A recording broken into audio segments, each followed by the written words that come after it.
ਜੀ ਆਇਆਂ ਨੂੰ ਖੁਸ਼ਾਮਦੀਦ। ਕਿਸਾਨ ਵੀਰੋ, ਪਸ਼ੂ ਪਾਲਣ ਨਾਲ ਜੁੜੇ ਤੁਹਾਡੇ ਸਵਾਲਾਂ ਦੇ ਹੱਲ ਲੱਭਣ ਦੀ ਫਿਰਾਕ ਵਿੱਚ ਲੱਗਿਆ PTC ਨਿਊਜ਼ ਦਾ ਖਾਸ ਉਪਰਾਲਾ ਅਸੀਸ ਡੇਰੀ ਫਾਰਮ ਹੈਲਪਲਾਈਨ ਸੀਜ਼ਨ 4 ਲੈ ਹਾਜ਼ਰ ਹਾਂ ਮੈਂ। ਤੇ ਜੋ ਨੰਬਰ ਤੁਹਾਡੀ ਸਕਰੀਨ ਤੇ ਆ ਰਿਹਾ ਜੋ ਕਿ 869903 7369, ਇਸ ਉੱਤੇ ਤੁਸੀਂ ਮਿਸਡ ਕਾਲ ਕਰਦੇ ਹੋ ਜਾਂ WhatsApp ਕਰਦੇ ਹੋ। ਸਾਡੀ ਟੀਮ ਤੁਹਾਡੇ ਨਾਲ ਸੰਪਰਕ ਕਰਦੀ ਹੈ ਤੇ ਪਸ਼ੂ ਪਾਲਣ ਨਾਲ ਜੁੜੇ ਤੁਹਾਡੇ ਸਵਾਲ ਜਾਣਦੀ ਹੈ। ਤੇ ਅੱਜ ਦਾ ਸਾਡਾ ਵਿਸ਼ਾ ਜਿਹੜਾ ਬੜਾ ਅਹਿਮ ਵਿਸ਼ਾ ਹੈ ਕਿ ਸਰਦੀਆਂ 'ਚ ਹੋਣ ਵਾਲੇ ਹਰੇ ਚਾਰੇ ਦੀ ਵਿਸ਼ੇਸ਼ ਮਹੱਤਤਾ, ਜਿਸ ਬਾਰੇ ਗੱਲ ਕਰਨ ਲਈ ਸਾਡੇ ਨਾਲ PhD ਐਨੀਮਲ ਨਿਊਟ੍ਰੀਸ਼ਨ ਜੋ ਜੰਮੂ ਕਸ਼ਮੀਰ ਤੋਂ ਤਾਲੁਕ ਰੱਖਦੇ ਨੇ ਡਾਕਟਰ ਮੁਦੱਸਰ ਸਾਡੇ ਨਾਲ ਨੇ। ਡਾਕਟਰ ਸਾਹਿਬ ਜੀ ਆਇਆਂ ਨੂੰ ਬਹੁਤ-ਬਹੁਤ ਸਵਾਗਤ ਹੈ ਤੁਹਾਡਾ। ਧੰਨਵਾਦ ਨਿਖਿਲ ਜੀ। ਡਾਕਟਰ ਸਾਹਿਬ, ਪਹਿਲੇ ਤਾਂ ਤੁਹਾਡੇ ਤੋਂ ਇਹੀ ਜਾਣਨਾ ਚਾਹਾਂਗਾ ਕਿ ਹਰੇ ਚਾਰੇ ਦੀ ਮਹੱਤਤਾ ਜਿਹੜੀ ਹੈ ਉਹ ਕੀ ਹੈ ਤੇ ਇਹਦੀਆਂ ਪ੍ਰਮੁੱਖ ਕਿਸਮਾਂ ਜਿਹੜੀਆਂ ਨੇ ਉਸ ਬਾਰੇ ਵੀ ਦੱਸੋ। जी निखिल जी, जैसे हमने पिछले एपिसोड्स में चर्चा की है कि राशन बैलेंसिंग के बारे में, जिसमें हमने बात की है साइलेज फीडिंग के बारे में, कॉन्सेंट्रेट फीड्स के बारे में और ड्राई फोडर के बारे में। जो आज का जो टॉपिक है, जैसे हरे चारे के बारे में हम जो बात करेंगे, जो आज का टॉपिक जो रहेगा, तो इसके जैसे हम ये जानते हैं कि जो पिछले जो मतलब आज से कुछ टाइम पहले जो फार्मर जो मेनली जो एनिमल्स की जो फीडिंग करते वो ज़्यादा हरा चारा ही खिलाते थे जानवरों को। जो सबसे कम्प्लीमेंट्री जो उसका डाइट है वो हरा चारा ही है। उसके बाद जो भी हम उसको खिलाते हैं, मतलब जो भी हम कॉन्सेंट्रेट फीड्स या कुछ ड्राई फोडर, वो उसका जो सेकेंडरी डाइट बन जाता है। तो हरा चारा क्यों ज़रूरी है, इसमें ऐसी क्या खासियत है कि इसकी फीडिंग हमें जानवर को करानी चाहिए। सबसे पहले इसमें जो रूमन डिग्रेडेड प्रोटीन वो काफ़ी अच्छी मात्रा में होता है, जो रूमन में मतलब डाइजेस्ट होके एक अच्छी जो प्रोटीन की सब ये कंसंट्रेशन इसमें होती है वो जानवर को मिल जाती है। इसके साथ साथ इसमें अच्छी खासी मात्रा में न्यूट्रिएंट्स भी होते हैं और जो ड्राई मैटर जो जानवर को रिक्वायर होता है, यहाँ से वो जो अगर हम उसको हरा चारा खिलाएंगे जो वो ड्राई मैटर की रिक्वायरमेंट जानवर को वहाँ से पूरी हो जाती है। इसके साथ साथ इसमें और जो ऑर्गेनिक मैटर होता है उसकी डाइजेस्टिबिलिटी जो हरे चारे में है वो काफ़ी अच्छी होती है। उससे जानवर को क्या फ़ायदा हो सकता है कि जो रूमन फ्लोरा होता है वो फ्लोरिश हो जाएगा। उससे क्या होगा कि जो डाइजेस्टिबिलिटी, ओवरऑल डाइजेस्टिबिलिटी है जानवर की, जो रूमन की जो डाइजेस्टिबिलिटी वो काफ़ी अच्छी हो जाएगी। उससे जो रूमन की फंक्शन है वो काफ़ी कंफर्टेबल जानवर को हो जाएगी। काफ़ी अच्छी रूमन की जो फंक्शन है वो काफ़ी बढ़ जाएगी। उससे जानवर को क्या फ़ायदा हो सकता है कि जो भी हम उसको चीज़ें खिलाते हैं, जो भी हम उसको फीडिंग करते हैं, उसकी डाइजेस्टिबिलिटी बढ़ के उसका फ़ायदा प्रोडक्शन में भी आ सकता है।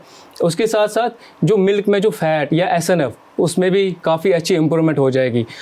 जो हरा चारा और भी हम जानवर को खिलाते हैं उसमें पोटेशियम जो है, पोटेशियम की लेवल वो काफ़ी अच्छी मात्रा में होता है। उससे क्या होगा कि वो डिकेड के बैलेंस के में भी काम आता है। उसके साथ साथ उसका भी फैट, मिल्क फैट और SNF में भी उसका भी महत्वपूर्ण रोल रहता है। जो मेन जो टाइप्स अगर हम मतलब कौन कौन से जो विंटर्स में जो सर्दियों में कौन कौन से टाइप के जो हरे चारे हम ज़्यादा उगाते हैं और जानवर को फीडिंग के लिए यूज़ करते हैं, मेनली जो राई ग्रास होता है, मक्खन ग्रास जिसको हम बोलते हैं, ये अक्टूबर नवंबर में हम इसकी सीड्स को सो करते हैं।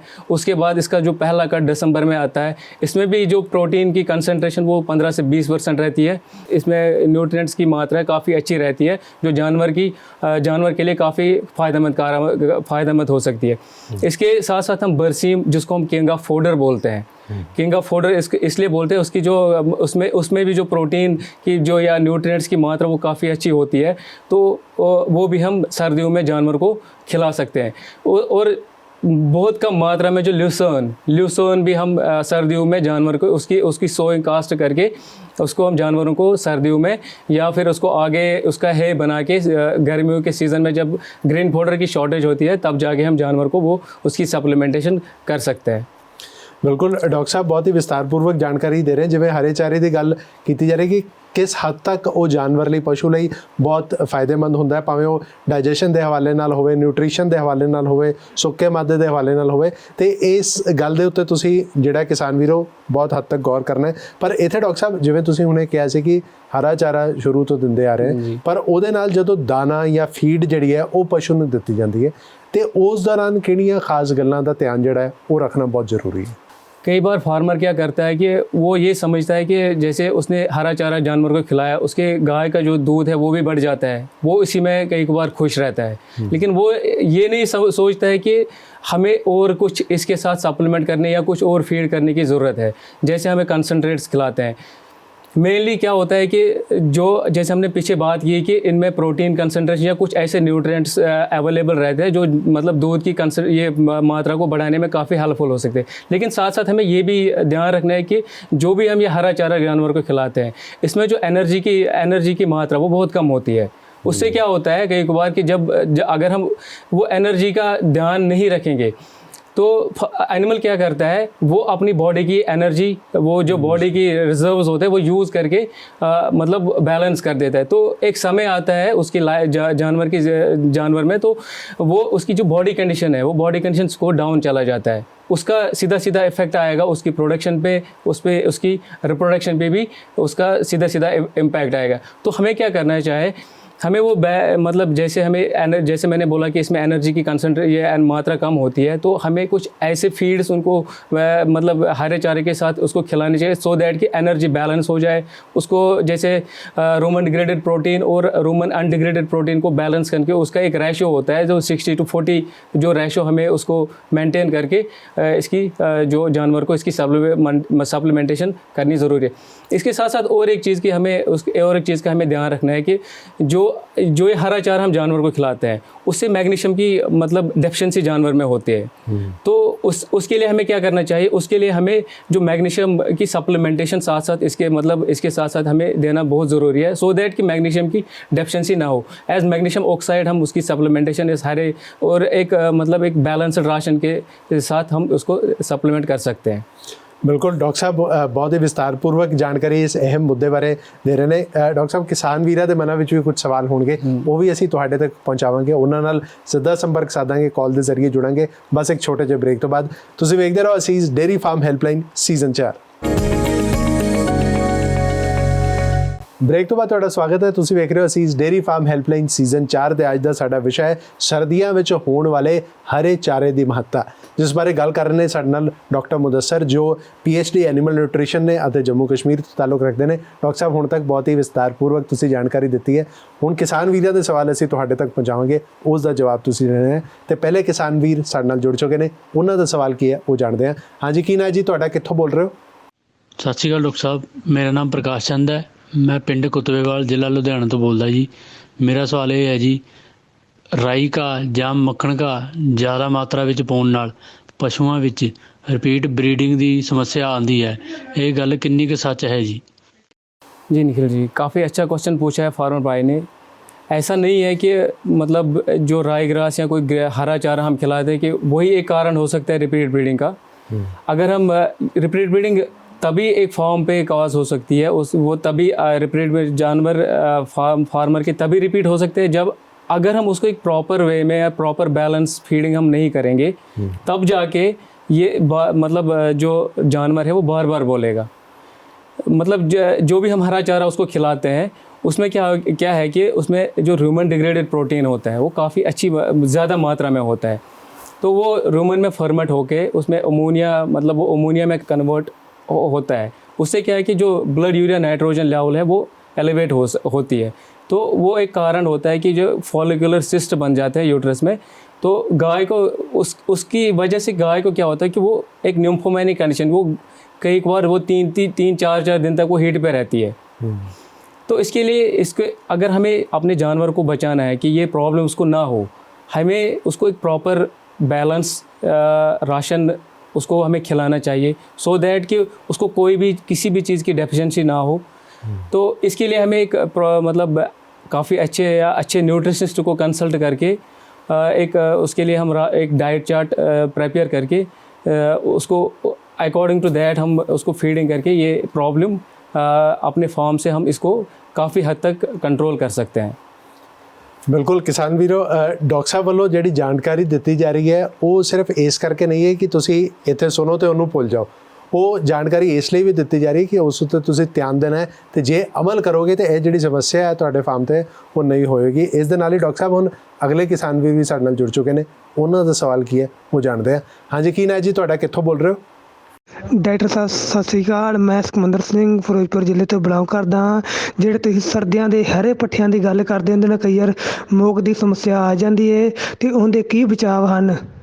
जैसे हम फार्म पे जाते हैं, वहाँ पे के मतलब फार्मर कंप्लेंट करता है कि मैंने मतलब हरा खिलाया, मतलब मेरा जानवर इसमें दस्त ज़्यादा लग गए। ये तभी पॉसिबल है जब हम उसको मतलब प्रॉपर वे में फीडिंग नहीं करेंगे, तभी ये पॉसिबल है। अदरवाइज़ मतलब हमेशा ही ये कारण नहीं है कि हम हरा खिलाएंगे तो दस्त लगेंगे। अगर हम उसको मतलब एक खिलाने का एक तरीका है, अगर हम उसको शाम को मतलब काट के सुबह उसकी फीडिंग करेंगे तब भी मतलब जानवर को कोई प्रॉब्लम या डायरिया की कोई प्रॉब्लम नहीं होगी। उसके साथ साथ अगर हम उसको या मॉर्निंग में खिलाएं या अगले मॉर्निंग में काट के अगले मॉर्निंग में खिलाएंगे तभी ये प्रॉब्लम नहीं आएगी। आजकल जो सर्दियों में एक मतलब मतलब एक ओस गिरती है, जो ये हरा चारा होता है, इसमें ऑलरेडी जो मॉइस्चर कंटेंट है वो काफ़ी ज़्यादा होता है। वो एक कारण बन सकता है कि जब हम उसको अब फ्रेशली काट के जानवर को उसकी फीडिंग करा के तो जानवर को ये प्रॉब्लम हो सकती है। इसको रोकने के लिए हमें मतलब इसको प्रॉपरली अगर हम इसको काटें मतलब जहाँ पे खेत में ही इसको सुखा के इसकी प्रॉपरली हम इसको फिर डिवाइडेड डोजेस में जानवर को फीड करके तो ये प्रॉब्लम उसको नहीं हो सकती है। बिल्कुल, जिवें डॉक्टर साहब कह रहे हैं कि तरीका जिहड़ा है वो बहुत हद तक इस विच मायने रखता है। तो जे तुहानूं तुहाडे जानवर नूं ये समस्या जिहड़ी आ रही है, तरीके ते तुसीं ध्यान जरूर देना। तो इस दे नाल ही डॉक्टर साहब हुण अगले किसान वीर भी साडे नाल जुड़ चुके हैं, उन्हां दा सवाल की है वो जानते हैं। हाँ जी, की नाम जी तुहाडा, कित्थों बोल रहे हो? मैं मेजर ਸਿੰਘ ਬੋਲਦਾ ਜੀ, ਗੁੱਜਾ ਪੀਰ ਤੋਂ, ਤਹਿਸੀਲ ਅਜਨਾਲਾ। ਡਾਕਟਰ ਸਾਹਿਬ ਮੈਨੂੰ ਇਹ ਦੱਸਿਆ ਜਾਵੇ ਵੀ ਜਿੱਦਾਂ ਆਪਾਂ ਮੱਕੀ ਦਾ ਚਾਰ ਪਾ ਸਕਦੇ ਹਾਂ, ਉੱਦਾਂ ਕਿਤੇ ਆ ਸਿਆਲ ਵਾਲੇ ਕਿਸੇ ਚਾਰੇ ਦਾ ਵੀ ਆਪਾਂ ਚਾਰ ਪਾ ਕੇ ਰੱਖ ਸਕਦੇ ਹਾਂ, ਜਿਹੜਾ ਅਸੀਂ ਕੱਲ੍ਹ ਨੂੰ ਗਰਮੀਆਂ ਦੇ ਵਿੱਚ ਉਹਨੂੰ ਵਰਤੋਂ 'ਚ ਲਿਆ ਸਕੀਏ। ਦੱਸਿਓ ਮਾੜੀ ਜੀ ਇਹਦੇ ਬਾਰੇ ਜਾਣਕਾਰੀ ਦਿਓ।